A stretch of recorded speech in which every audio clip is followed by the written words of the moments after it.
পৃথিবীর বুক থেকে একটি পুরো দেশ মুহূর্তে মুছে ফেলতে কতক্ষণ সময় লাগে? উত্তরটা রাশিয়ার কাছে আছে। সফল পরীক্ষা সম্পন্ন হলো বিশ্বের সবচেয়ে শক্তিশালী আন্তঃমহাদেশীয় ব্যালিস্টিক ক্ষেপণাস্ত্র RS-28 সারমাত। একে বলা হচ্ছে শয়তানের বংশধর। এটি শুধু একটি মিসাইল নয়, বরং বর্তমান বিশ্বের প্রতিটি প্রতিরক্ষা ব্যবস্থার জন্য এক মূর্ত আতঙ্ক। ভ্লাদিমির পুতিন বিশ্বকে সাফ জানিয়ে দিয়েছেন, এখন থেকে আকাশ রাশিয়ার নিয়ন্ত্রণে। কিন্তু কেন এই সারামাতকে নিয়ে এত মাতামাতি চলছে? কারণটা এর অবিশ্বাস্য ক্ষমতা।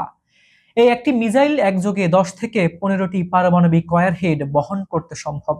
এতে ব্যবহার করা হয়েছে সর্বাধুনিক MIRV প্রযুক্তি।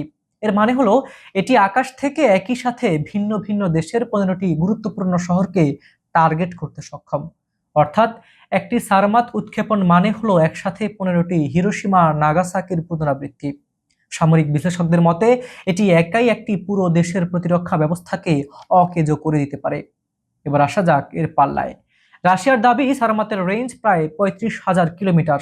অর্থাৎ এটি রাশিয়ার মাটি থেকে উড্ডয়ন করে উত্তর মেরু কিংবা দক্ষিণ মেরু যে কোনো দিকে ঘুরে পৃথিবীর যে কোনো প্রান্তে নিখুঁতভাবে আঘাত হানতে সক্ষম। শত্রুপক্ষ কোন দিক থেকে হামলা করছে সেটি বুঝে ওঠার আগেই সব শেষ করে দেবে এই মিসাইল। এর গতি এবং দিক পরিবর্তনের ক্ষমতা এতটাই উন্নত যে বর্তমান বিশ্বের কোনো আকাশ প্রতিরক্ষা ব্যবস্থাই একে আটকাতে পারবে না। এর হাইপারসনিক গতির সামনে অত্যাধুনিক রাডারগুলো অন্ধ হয়ে যায়। প্রতিযোগিতার লড়াইয়ে আমেরিকা কি পিছিয়ে পড়ল?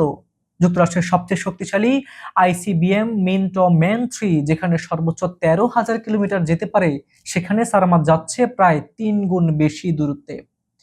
মিনটম্যান মাত্র 1 থেকে 3টি ওয়ারহেড নিতে পারে, আর সারামাত দিচ্ছে 15টি।